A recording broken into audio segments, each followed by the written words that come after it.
you a little bit about myself in a moment. I do want to inform you, if you hadn't noticed, that today, or within the past few days in any case, was a new first for New Hampshire. Apparently we've welcomed our 1,000th Free Stater into the state. So 11,000 to go, folks, but they're penetrating well into our communities and into our state legislature. As Stuart told you, I served as senator for District 6, which at that time comprised Rochester, Somersworth, Barrington, Madbury, and Nottingham for 4 years. I had the pleasure of serving those communities and loved it, every minute of it. So many people have asked me why I've stayed involved, and how many of you here get the Legislative Action Alert? Okay, anybody who doesn't wants to see Rachel Napier in the back, and she will make sure that you get on our list. But shortly after the 2010 election cycle, having watched what was going on the other side of the aisle, I had some grave concerns, and I started to watch the legislation that was being filed and read the bills as soon as they became available. And what I saw frightened me to death. As a lifelong resident of this state, I had never seen anything quite like it. I called a friend and I said, "Oh my God, they're trying to dismantle education."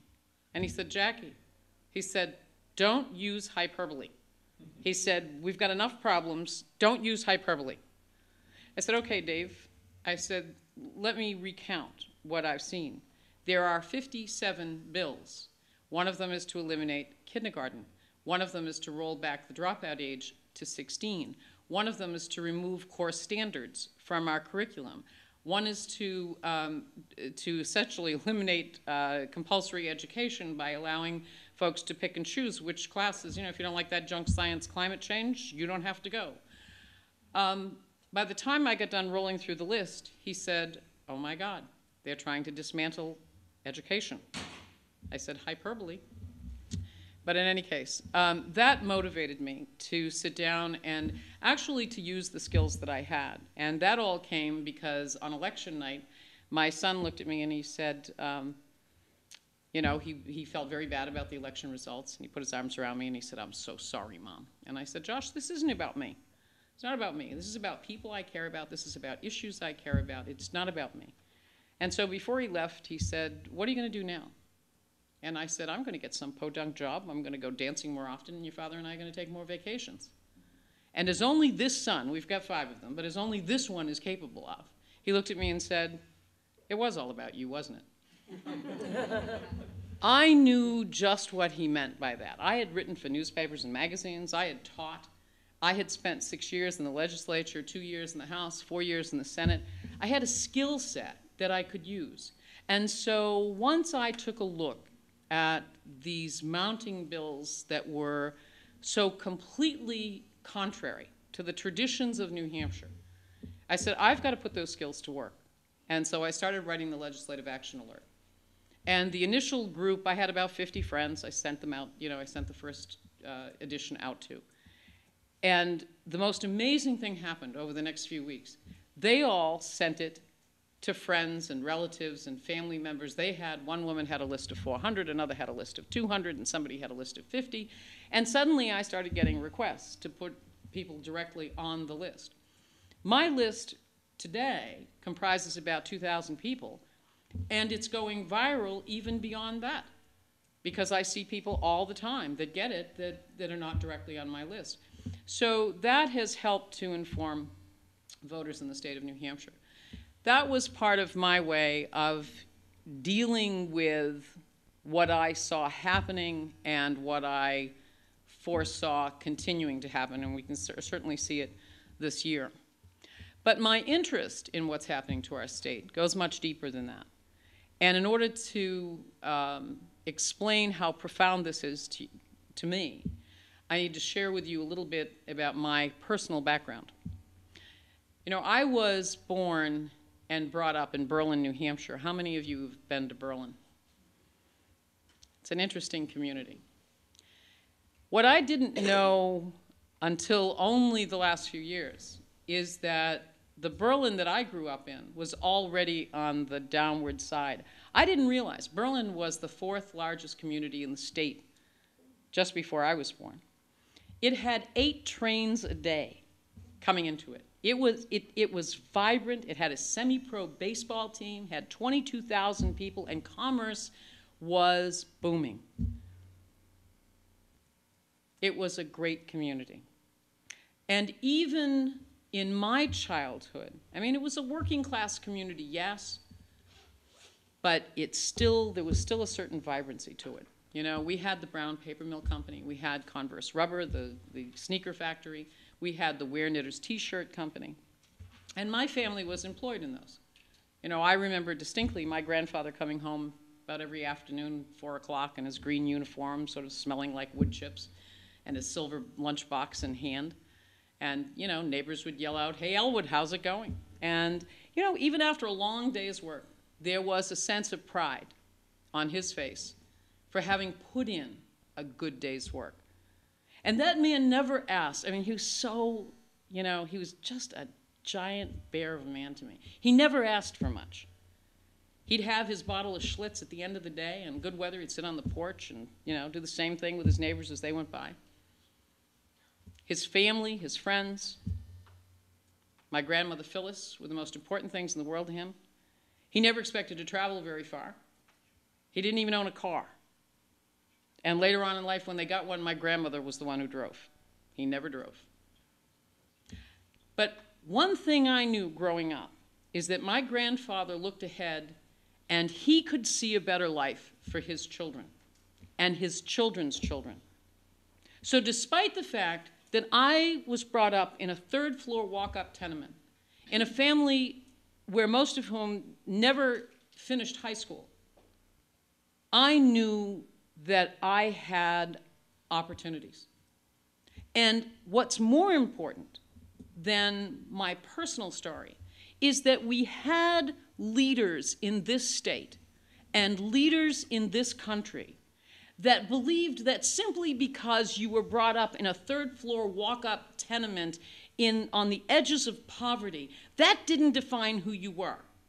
And it didn't define what your opportunities were. And so I was the first one in my family to be able to go on and get a college education, and there have been plenty of them since. And we were looking at a different day and time. Today, when you look at the legislation that's coming through, there are several themes that just jump right out at you. You heard Stu talk about the right to work legislation, right to work for less, we call it. But that isn't all. It's anti-collective bargaining. Do you know that minimum wage, we had 2 great governors, John Wynant and Stiles Bridges. They were both Republicans, by the way, in this state that championed minimum wage. We had one of the first minimum wage laws in the country, championed by Republican governors. Do you know last year that New Hampshire, singularly, out of every state in the country, when at least 7 or 8 other states raised their minimum wage, New Hampshire eliminated it. We no longer have a minimum wage in the state of New Hampshire. There is a bill now that will allow companies not to buy workers' comp for their employees. I want you to think about that. Think about this. The one thing that a worker has if they get injured on the job that might keep a roof over their head, groceries on the table, and pay the electric bill is workers' comp. And they want to get rid of it. And they'll start small. They'll start with smaller businesses. You know, my husband and I have both run small businesses. He still has, you know, his horseshoe supply company. And we've always believed that we have a certain social responsibility to our employees, that we have, you know, a decent wage, we have good health care, we have a retirement benefit, but we also made sure that we always carried workman's comp. So when one of our employees hit a lumber truck a few years ago and stove his hip to the point where he will never be able to do the same work again, for 2 to 3 years, he got workman's comp. And it paid his rent, and it kept groceries on the table, and it paid his electric bill, and it afforded him a certain dignity in life. You take that away from people, who probably can't afford to be buying self-insurance in case they get hurt, short-term disability, long-term disability, then you have ripped the safety net, not the hammock that we heard one politician call it recently, the safety net. Somebody called it a hammock. Oh, like leisurely? Yes. That's a safety net that we provide for our workers. We have passed in this state something called the WARN Act, so that a company needs to give workers 60 days notice if they're going to close their doors. It seems only fair, especially when those workers have often given 10, 15, 20 years of their life to that company, that it shouldn't be that they come to work in the morning and the door's locked and it says, thank you very much, goodbye. Or that somebody can walk away without paying their vacation time or their sick time or whatever they have coming to them. And there have been attempts to water that down. This is the most anti-worker legislature that we have seen in the state of New Hampshire. Hands down, bar none. This isn't about party. This is about extreme ideology. Okay. In addition, it is also the most anti-education that we've ever seen. I've already explained that with the 57 bills, and they're back with a whole bunch more this year. It is anti-woman. They want to strip us of choice. They want to strip us of health care options. They want to force folks, and remember, these people are all smaller government folks until it comes to your doctor's office or your bedroom. They want to force young couples who have children under the age of 18 to stay married because they know best. And if they can't force you to stay married, then you can go and, they want to take away no-fault divorce so that you got to fight it out in court. Somehow that doesn't strike me as being particularly healthy for children, but they seem to know best. And certainly you've heard they want to strip our gay and lesbian citizens of, the civil rights that they were awarded after many, many years. Remember what they ran on? Does anybody remember what they ran on? The economy. The economy and jobs. The economy, because... They haven't done anything for it. No, in fact, they've lost jobs. They told voters that the budget was $100 million in the hole. When the books closed in June, it was $26 million to the good. Anybody who has ever had anything to do with watching a budget in the state of New Hampshire understands that you craft budgets 2 to 3 years out, you try to do your best to project what's going to happen, and then you make adjustments as you go along. Those adjustments were being made. So there was a $26 million surplus when the budget ended. The projections right now are very realistic. $300 million in the hole is the latest I've heard. We're looking into that. But with the lawsuits coming that have already been filed, with the readjustments, for example, in the hospital tax because of what they did, the hospitals now are, I think it's $57 million behind. So they're racking up the lawsuits. In fact, I'm sort of putting my money on the fact that they will see more lawsuits than any other legislature has seen in our history. And finally, they've made New Hampshire the laughingstock of the country. I mean, we're the fodder of late-night comedy shows, folks. O'Brien, he's been mentioned on some of the late-night talk shows of what is wrong with the state people in New Hampshire. Yes, but he's not the only one. He's right up there. And I, as I've gone around talking to folks and as I have compiled the information on what's going on, I'm not sure which frightens me more. The extreme ideology or the profound lack of understanding of what they're dealing with. And I'll give you a quick example of that. A legislator from Exeter, and again, a Republican that I have great admiration and respect for, brought a bill to offer a little bit of protection to people who buy pre-buy contracts, oil contracts. You're familiar with them? Mm-hmm. Okay. So, oftentimes it's people on fixed incomes that will buy these pre-buy contracts. They want to make sure that they get the best price possible, they have it paid in advance, and they get their oil delivered throughout the winter. Now, you can imagine somebody in those circumstances who puts their money down and who doesn't get their oil. Now they're in a double bind. They're out the money, and they don't have the heating fuel. So the committee, this legislator, Representative Quant, asked that oil companies put 75% of that money away until the oil was being delivered. This particular legislature didn't like that. So they gutted the bill, and now when you buy a pre-buy contract, the oil company is supposed to give you a warning. Warning, warning, warning, Will Rogers, you may, no, Will, anyway, Will Robinson, I knew I was going to blow that. You may have lost your money. And so when a reporter asked one of the committee members why they would do that, he said, listen, you wouldn't go to Foxwoods and expect 75% of your money back. The notion that we have people that do not understand the difference between gambling and legal contracts is mind-boggling, to say the least. It is simply astounding.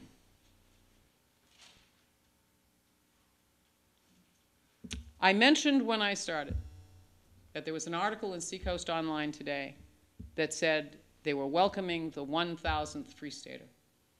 And Mr. Finger, who they interviewed, and by the way, I have some questions about whether all of the names are actually legal names. We have folks that we've discovered have sort of changed their names, and makes you sort of wonder why. We have two of the leaders in the legislature that have names other than what they started life with. I asked Mr. Finger how he felt about that, and he's delighted because they've made great strides.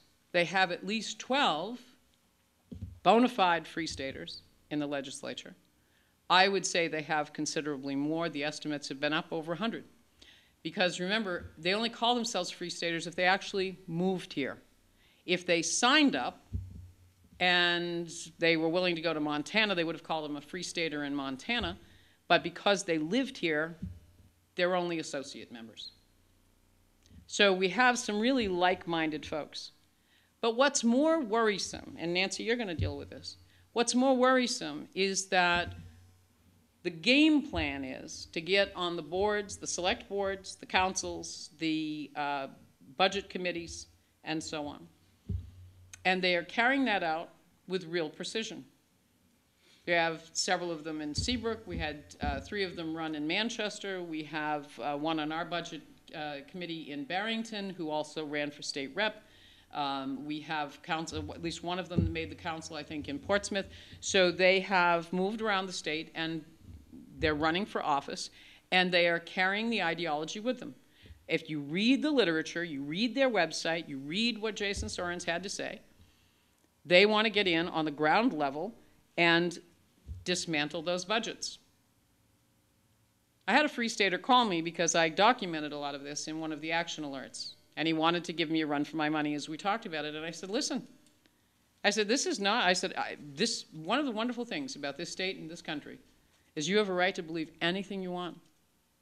And I celebrate that right. And you have a right to tell people anything you want. And you have a right to, to try to engage and build your membership.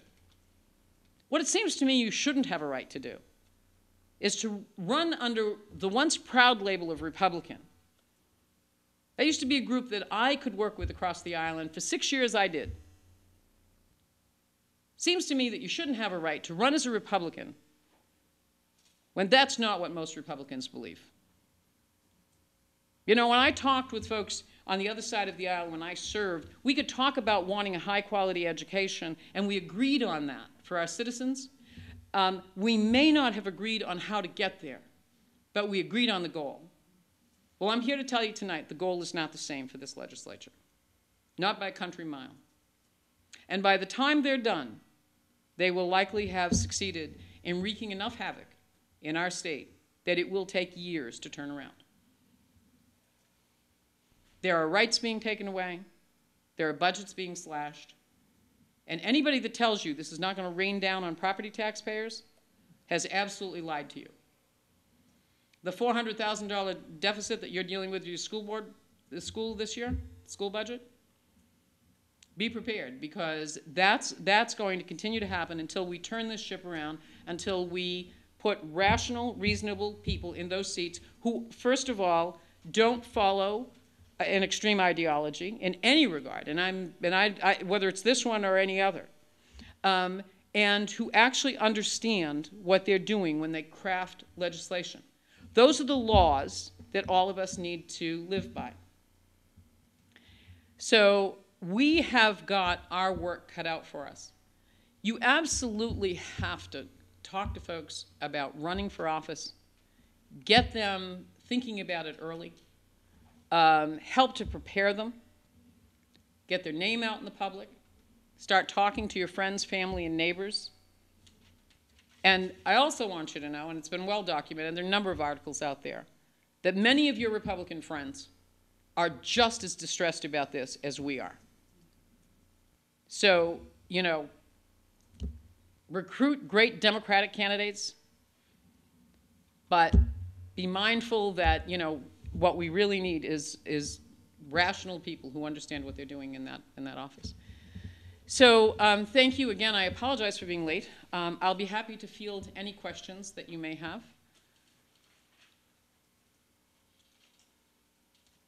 Yes? And your name? Vivian McGuire. Vivian. Jackie, what are the chances of someone in the Hudson area, which is so hard for a Democrat to get elected to anything to begin with, what are the chances of someone actually succeeding to the level of state rep?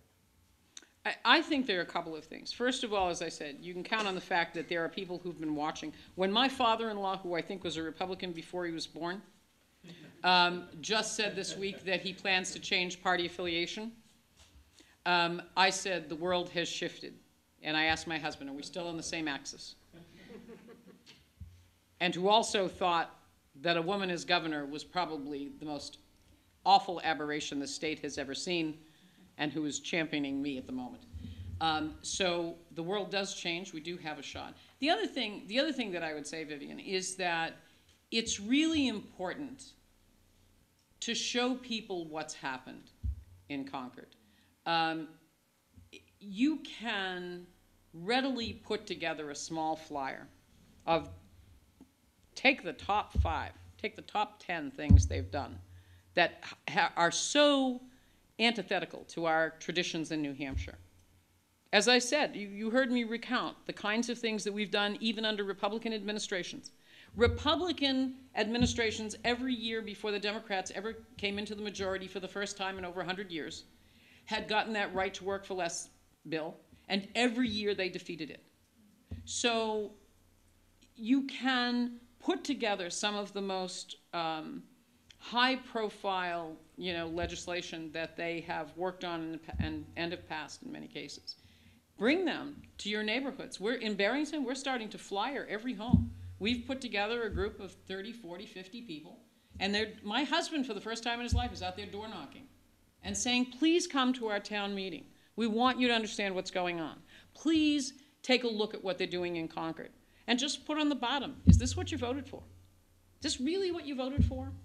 Because I'll guarantee you that this is not what the average citizen believes is happening or supports.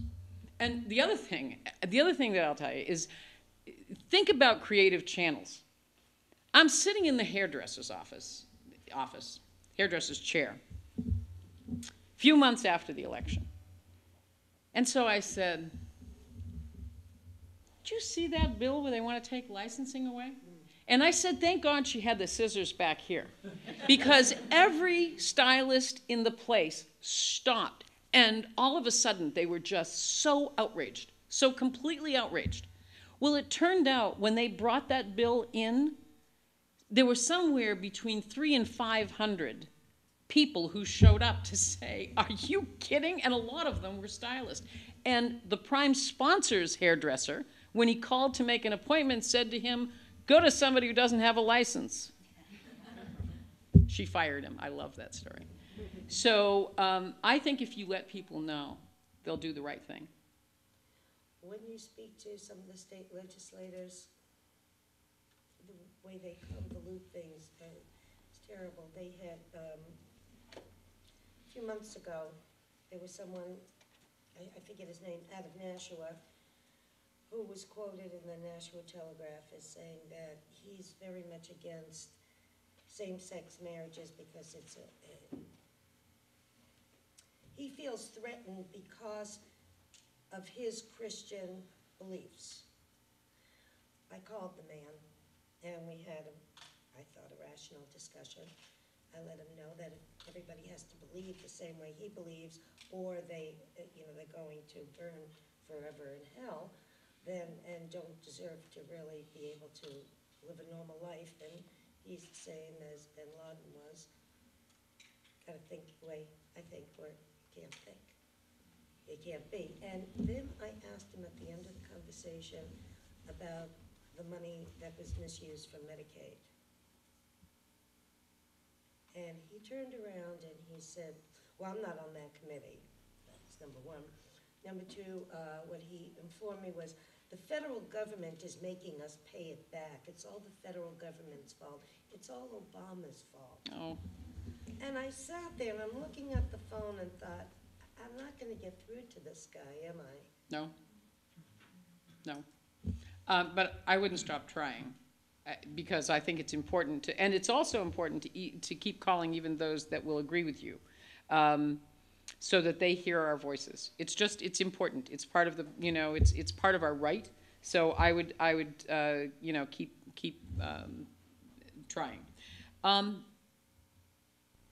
Just so that you know, do you know the story of the Metascam money? It was used to try and balance the budget, wasn't it? That's correct, and that happened prior to 2006, prior to the Democratic majority taking office. That was done sometime, I think actually late 90s and going into the early 2000s, where yes, they used Medicaid money in a way that didn't conform to the federal guidelines, and they used it to balance the books. And now that's another one of those $35 million, we're going to have to pay that back. Well, I thought it was, how much is it that we 35 million was the figure that I heard. 35 million. And at the same time, what we have to pay, every hospital in the state is suing the state government over that.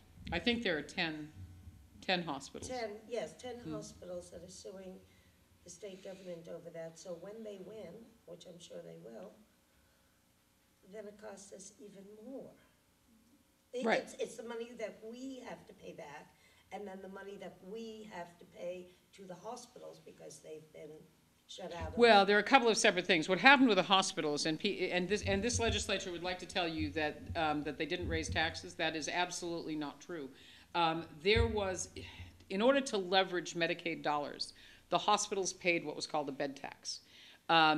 It was always a sort of out with this hand, in with this hand. It was to leverage the Medicaid dollars. It was just that's the best way I can explain it.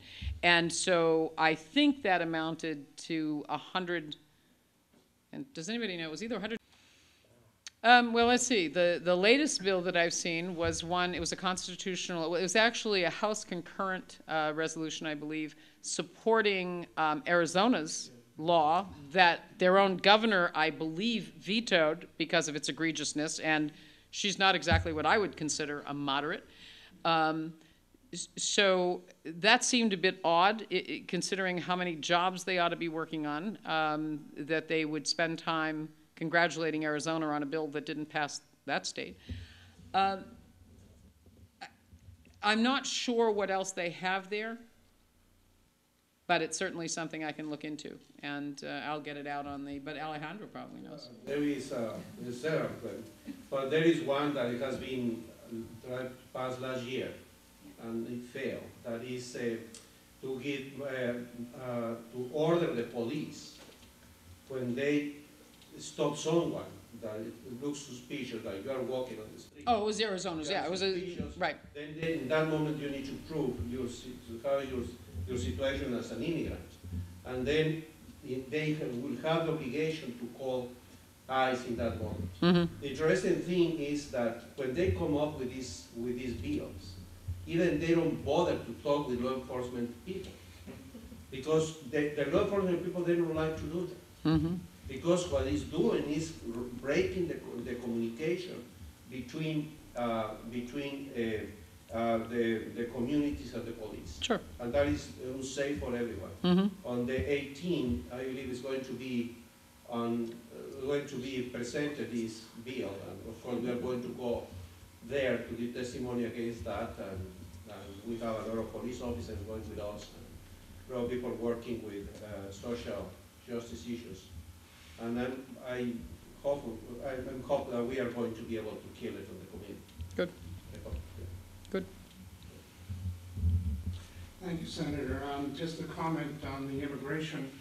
How are we going to protect German and Japanese automotive executives from being stopped and detained by the INS? But one can only, well, we have had a Toyota executive, and I believe a BMW executive was detained for not being able to prove their citizenship. That was in Arizona, though. No, that was not in Arizona. Oh. That was in the southeast. Alabama. Oh, Alabama. But that was in Alabama. Oh, okay. This whole idea of stopping people like that, people that are creating American jobs, Yes, the job creators. those are the job creators, and they're being detained and held for the INS. Well, it's certainly not something we want here in New Hampshire. I don't think it's anything we want down there either. No, but my focus is on our state at the moment. My real question is that our state legislature has been refusing to accept federal funds for job creation, and the reason being that, well, eventually the federal funds will stop, and then we're going to have to shell out for it ourselves. There's actually two things that are going on. When you say the legislature isn't refusing funds at this point, because any funds that are actually already dedicated come through the council, governor and council. So the council has actually high-fived one another in public meetings where they've turned down grants. As you know, they turned down the grant to Planned Parenthood. This was all legislation that passed years ago. But, and up until this current very activist executive council, it was generally pretty perfunctory that they would take the monies in. They certainly, if they were doing their job, they certainly asked questions about how was it being used, was it accomplishing its goals. They did due diligence, but the money had already been allocated. This council has repeatedly turned down grants. And as I said recently, I was told that they were high-fiving one another over, how they were turning away federal monies. I said at the outset, this is an extreme ideology. So in the other part of this is in the legislature, where the committee to review all federal monies, I think they had 5 sessions. Okay, it's easy to get rid of 300 million. What have we got? We've got a $10.5 billion budget. It's 3-point-something billion, I think, is the figure for all the grants they were looking at. They had a couple of legislators who are known as extreme libertarians and/or free staters who testified. So all told, with their 4 or 5 sessions, they generated a report that, if I recall correctly, was maybe 5 pages, detailing that we didn't need that $3.5 billion. That, folks, is a third of our budget, a third of our state budget. Those are monies that go to our schools. Those are monies that go to our public safety officials, our police, our firefighters. They are sending a recommendation to the floor of the House that we don't need those federal monies. Now, federal money comes from the taxes that we pay. And New Hampshire is not exactly a recipient of generosity. For every dollar we send in, I think we get somewhere in the vicinity of 71 cents or thereabouts back. This legislature has decided that they're going to tell Washington to keep it. They'll show Washington. And somehow I really don't think that the keeper of the safe in Washington is going to say, oh, no, New Hampshire won't let us give the money. I think they're going to say, well, there's another bridge to nowhere up in Alaska. We can give them that. It just doesn't work that. I mean, I think that their philosophy is, well, it's a couple of things. That from everything I've read of, you know, as I said, the Free Staters, of course, we've got at least 4 John Birch Society members in the legislature, and then libertarians. That if we shrink government down to the size that we can drown it in the bathtub, as Grover Norquist says, that they'll wean us off any dependency like public schools, or maybe they want to take us back to a time where if you paid insurance, you could get fire protection. Somebody would, you know, but you'd have to have the thing on your house, because if you didn't, they didn't come and help you. That's the only, you know, that's the only rational reason that I can think that they would turn away federal monies. It's not as though the federal government is going to say, well, we'll lower income taxes for the folks in New Hampshire because they really don't use the money. So we're going to lose that, and then our ability to run state government is going to be profoundly hobbled if they succeed. And oh, by the way, they have a constitutional amendment every way to Sunday to ensure that we'll never raise another tax in the state of New Hampshire. This is going back to something just this side of the cave days if all of this passes. They must know that there's going to be some fallout from it, because there are things that they're doing that don't seem driven by the, you know, by the ideology, and it's, I have not yet been able to put my finger on where it's coming from. But there's a bill, for example, and again, I said this is the most anti-women legislature. I mean, I've seen a few women that are a bit rough and tumble, but generally when somebody's abused in a domestic violence situation, it's a woman. And they are, I don't think it's passed yet, but they are, well, it passed the committee, I believe, but there's a bill that says the only way that the police can arrest somebody for abusing their partner is if they see it.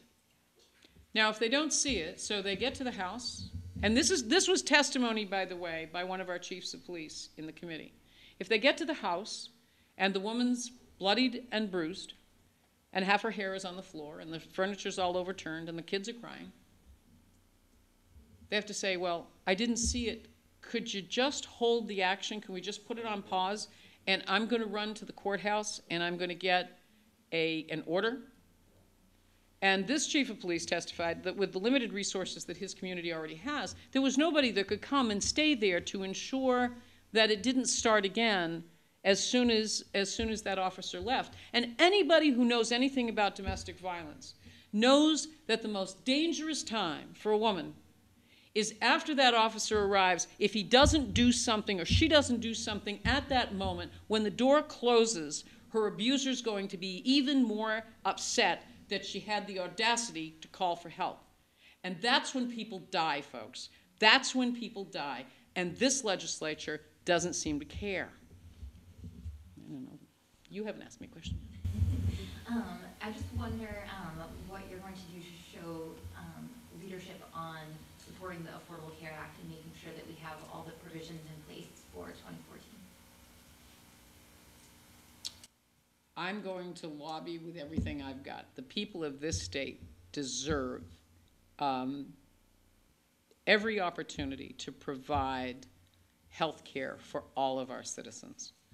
That grant, that simple grant by the feds of $1 million, it was down to, they had used some of it, so it was down to a little less than $700,000 that the council also turned down. That's going to allow the federal government to define our destiny. And we should be ashamed. I mean, New Hampshireites have such a proud tradition of being first in so many areas. I mean, we had the first free public libraries in Dublin and Peterborough. We've put the first man on the moon. We had the first organization to protect New Hampshire forests. We should, if we weren't going to be first in providing health care for all of our citizens, at least we should be front and center with designing the plan to try to do that. And they have just turned the funds for that opportunity away and said, let the feds do it. So while the governor's position in the state of New Hampshire is one of the weakest in the country from the standpoint of actually being able to affect the laws themselves, except insofar as the veto pen. What it is a platform to have a conversation with the people of this state and to explain in a candid, transparent manner what's going on, what the impact will be, what the potential solutions are, and how each of those will impact the citizens of this state. And that's the best you can do. Senator, you had mentioned that you spent 6 years in the legislature being able to work across the aisle, and that's become more difficult. How do you see the path going forward in terms of working in a bipartisan way? I think that you form alliances where possible. You work with people who understand the subject matter first and foremost, who are willing to negotiate good solutions for our citizens. And you operate on the basis that compromise is not capitulation. There are, however, places that I think one draws a line. And here's where I draw mine. There is no negotiation between a lie and the truth. None. It just doesn't happen. There is no halfway point between myth and fact. So you have to separate out. There are still, you know, on that other side of the aisle, there are about 40, by most legislators count, you know, who are there now. Very reasonable people that are willing to look at science and data and information and work towards good solutions. My hope is that the people of this state send a whole lot more of those folks to Concord on both sides of the aisle so that you can work in a bipartisan manner. But what Vivian was describing, it's very difficult to compromise with somebody who is so ideologically driven they don't allow in any other input that challenges that, or that is so profoundly lacking in an understanding or knowledge base about a subject matter to be able to participate in crafting good solutions. So I hope that answers your question. As I said, I would love to see the day when we can get back to work together to be able to, and with the goal always, always, always of what's in the best interest of the people of New Hampshire and the future of our state. This state needs to move to a 21st century platform. Our transportation infrastructure is woefully lacking, getting worse by the day. You know, the last I looked, we had 37% of our bridges were red listed. 46% of our roads were in disrepair. Our #1 industry in this state is tourism. Tourists don't like to go where it costs them about $286 per vehicle is what the estimate is when they have to drive over damaged roads. Businesses don't like to go where there isn't good transportation infrastructure and communications infrastructure. And let me tell you one story. In Lebanon, there's a bridge that goes from Lebanon to, I think it might be Norwich, Vermont, or White River Junction, Vermont. And they discovered that it had holes in it large enough to put your arm through. So they closed the bridge to truck traffic. Because of the constraints on 91, the traffic had to go through Hanover and over another bridge. I was talking to somebody in the newspaper industry the other day, and he was saying, "You have no idea what that's costing us. The diversion and the additional time on the road," he said, "is costing in total considerable amount more to deliver papers. It is also costing the town of Dartmouth, the town of Hanover, more, because they plan to do their main road, say, every 10 years. With all that truck traffic, they're going to have to do it every 5, and there's nothing to compensate them for doing that." There was another bridge between New Hampshire and Maine recently that got closed, and I believe 2 businesses have already closed their doors, with others expected to. That's not a pro-business agenda. It's just not, and by the way, it bears saying in talking about this, that the only way we can have a thriving economy is to ensure that every one of our citizens has the full opportunity to participate, and that every region of our state has the full opportunity to participate. We cannot simply say that Berlin, New Hampshire is too far away, we can't worry about them.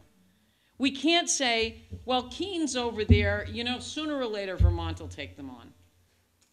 You know, that's not acceptable. That reminds me of what Marty Hardy said. Send him to Siberia to freeze to death and die.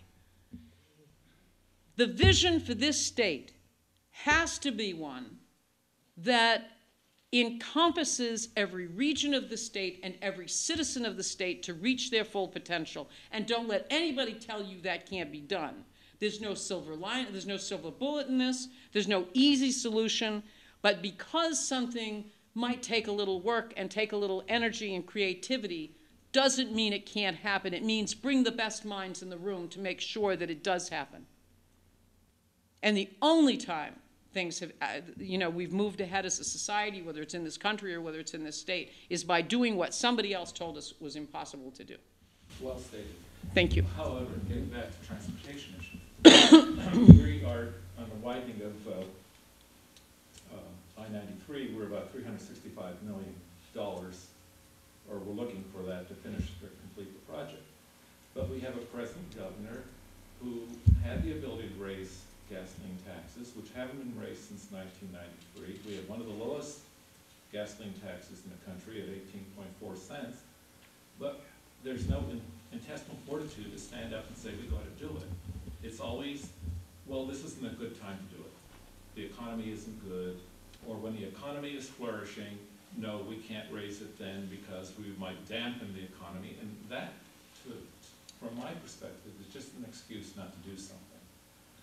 So I have problems with both the Democrats and the Republicans when it comes to the issues of raising taxes. Now, from what I've heard from you, you certainly aren't going to take the Grover Norquist's pledge.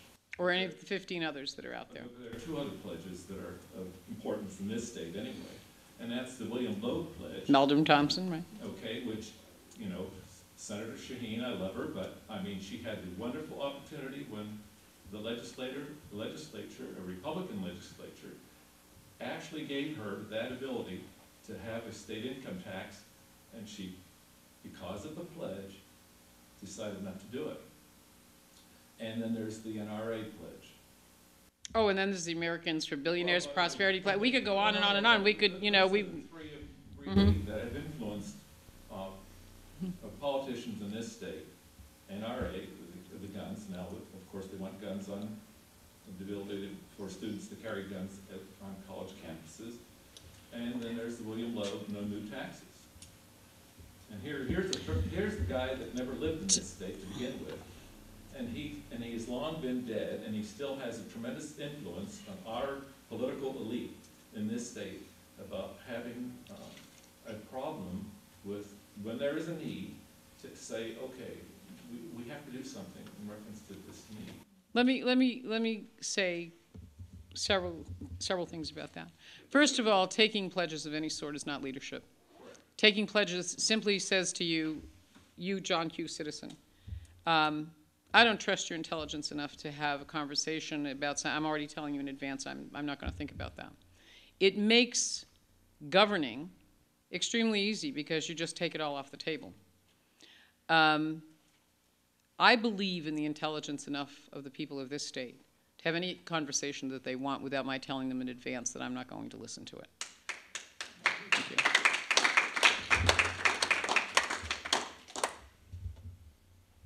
We have serious problems that have been exacerbated by the actions that I outlined a few moments ago.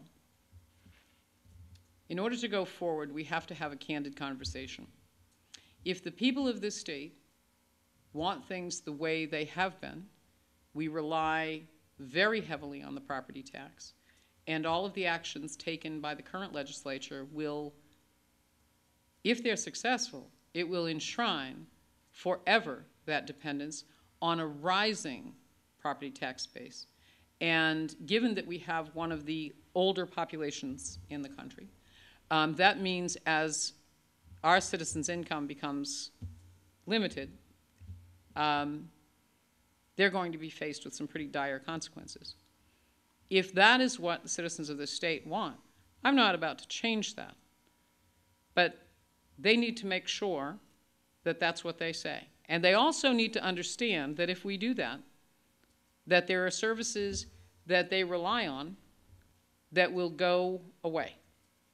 So I think that when you paint a very clear picture of what happens under various scenarios, I've lived here long enough, since the day I was born, to believe that even most of the folks who came here, who enjoy our way of life, are pretty common sense, pretty thoughtful folks, pretty conservative. Even Democrats are, you know, they look at things and say, we don't want to waste money.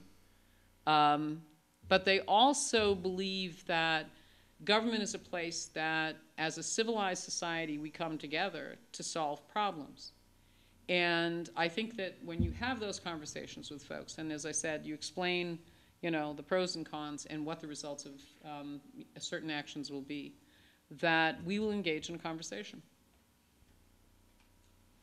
So where do you plan to raise the necessary funding to take care of those bridges and those infrastructure needs? There are no easy solutions right now. Those are all things that we're looking at. And again, it needs to be very public, needs to be a public conversation, and you have to have the right minds in the room to do it.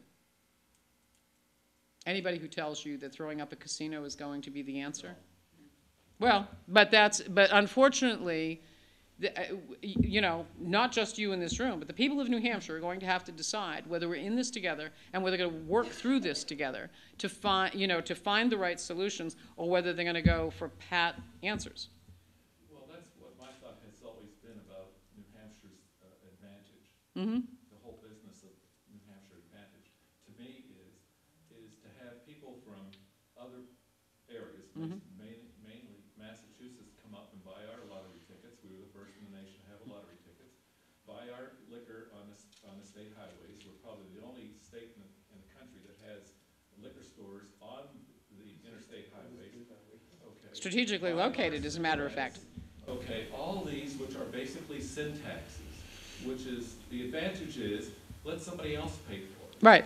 Okay, in other words, when Greg was in office, he astutely started this whole business about user tax, or whatever you want to call it. Mm-hmm. If you want to climb Packman, you can do that, but it's going to cost you $5. Mm-hmm. Okay, I don't climb Packman or Mount Monadnock, so it's not going to affect me. That's the whole attitude, is let someone else pay for the services that we get, because we don't want to pay for it. Well, and actually we've done a mightily good job at that.